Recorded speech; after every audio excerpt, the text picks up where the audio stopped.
बरं, या क्रेविंग्स आपल्या बॉडीवर काय असा जास्त परिणाम होऊ शकतो? येस, जर ते खरंच खूप सिव्हिअर असतील, दर हां. 2 तासांनी खाणं, वीकेंडला एकदम आउटिंग केलंय आणि सगळं असं खाणं चालू आहे, जंक वगैरे, तर ओबेसिटी, लठ्ठपणा वाढू शकतो त्याने. लठ्ठपणा एकदा आला की त्याच्यासोबत सगळ्या व्याधी येतात.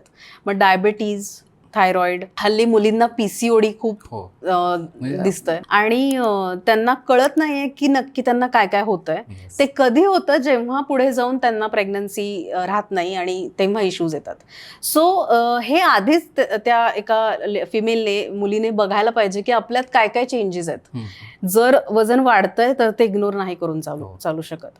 तुम्ही फक्त वजन काटा बघणं, मग उगाच जिम जॉईन करणं, ह्याच्यापेक्षा नक्की काय इश्यू आहे हे जरासं रूट कॉज त्याचा अनालिसिस करणं गरजेचं आहे. प्रॉब्लेम हाच असतो की तुमचा झालाय सगळा हॉर्मोनल केऑस. तो कळत नाही सध्या आपल्याला लोकांना.